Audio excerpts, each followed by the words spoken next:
NASCAR fans here in Nashville and the Mid-State excited about racing being back at the Super Speedway this weekend. A lot of credit. Dover Motorsports bringing it back, giving Nashville a date, working with NASCAR to move back into this market, which was just thirsty for some NASCAR racing after not having anything for 10 years. It's been much longer than that before a cup race until it came back last year.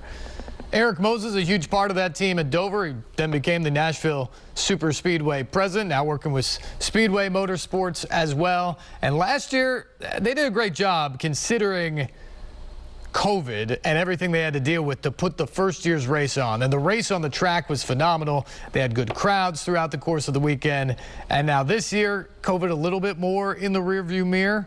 And they have set things up for, I think, even a better weekend out there at the track. The racing, they want to be similar to last year, as good as it can possibly be, that is. The orchestration of the crowd, the parking, the traffic, the concessions, all those sort of things, they hope is a little bit more fine-tuned for year number 2. Our executive producer, Brian McKeegan, went out to the Speedway and got a chance to catch up with track president Eric Moses to just learn exactly what the plans are for this weekend and the 3 events coming in with NASCAR. Tell us, it's pretty exciting. You know, last year you guys were back. And we had talked to you at the very end of the weekend, and you'd said, I'm taking all the list of compliments and complaints, and we're compiling a list. What did you come away with from all the results from the fans, media, and everything? Overwhelmingly, people were excited to be back out here. They were excited to have NASCAR and the Cup Series in particular back in Nashville. And so overwhelmingly, the comments were positive. So that felt like a win. But there were some things that we could improve on. And in particular was the ingress and egress for cars coming in and out of the campus. And so what we've done to address that this year is we've added almost 3,000 additional parking spots across the street from the track, literally a stone's throw across the street from the track, which will allow us to load people from the main strip, McCurry Road, on both sides of the street at the same time. So that'll get people out of their cars, into a parking spot faster, and into the venue faster. We also aren't charging a parking fee at the track. So no longer will you have to stop and hand somebody money and then go to your parking spot.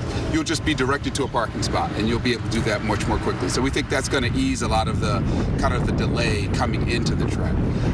We've also added more than 60 new points of sale for our concession stand. So we'll have more places for people to buy concessions. And we've invested in upgrading our technology, which will allow those transactions to be processed more quickly, which should move people through the line much more quickly.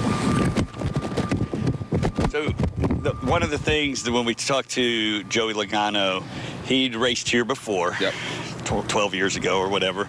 Last year he came away from the track so excited. He was telling us because the surface is totally different and it allowed for more racing as you moved up the racetrack. What did you guys do exactly to make this Speedway more competitive? It's a patented secret I can't share with you. No, literally the car is so different. It was different last year, but with the next-gen car, it's even different. So I was very concerned about that and had lots of conversations with the folks at NASCAR competition last year about making certain that the racing surface was going to allow for us to have more than one groove so that there could be passing and competitive racing. And I think you saw it in all 3 of our races last year. And so we really didn't do very much. I mean, they put a resin down and drug tires on it, which gave it a little bit more grip. And I think you saw that in the racing. And that'll be the same thing that happens this year. I mean, that's what the fans want to see. Yeah. Right? I mean, it's almost like the marrying of, you got a great speedway, and now you've got a great surface and great racing. I mean, why wouldn't somebody come out here? I don't know, and I hope they all will come. And think about this. You have a track that is still relatively new to most of the field that didn't race here like Joey did in the early 2000s. So they're still getting to know this track while they get to know the new car. And so that's going to provide for an equaling, I think, of the playing field, and that'll be some really competitive racing. You get a great property here. You said that parking is now free, or parking you're not paying on site. Is it paid prior to? Is that how There's a surcharge added to every ticket, but that's even less than what we were charging for parking. last year. Okay. And was that the biggest complaint last year? Yeah, that and concessions, going slowly. And I'll tell you, I mean, not to make excuses for anything, but most businesses last year, especially businesses that have to ramp up in terms of staffing like we do, knew that it was very difficult to get people. It was tough last year. We were probably 200 people shy of where we would have liked to have been to provide the kind of fan experience that our fans deserve. This year, we think we'll do better with casual staff and temporary staff for the weekend, but it's still a struggle. And so that has a lot to do with how we can treat our fans. Speaking of fans, it's going to be hot a little bit, but you guys have things in place. What do you have in place?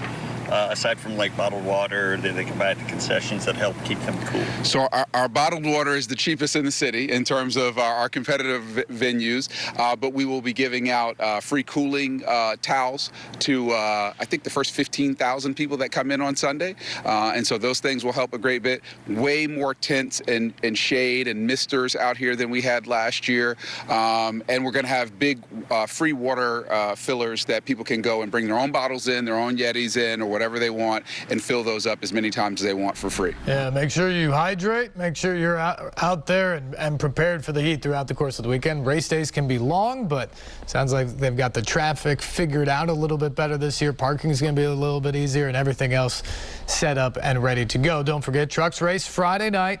Saturday afternoon, 2:30, the Tennessee Lottery 250 of the Xfinity Series. And then the big one, the Cup race, Sunday afternoon at 4, the Ally 400, back for the second year in a row out there at Nashville Superspeedway. When we come back, we'll catch up with Vanderbilt Athletics Director Candice Lee, kind of the state of college athletics and Vanderbilt athletics after this break here on News Channel 5+.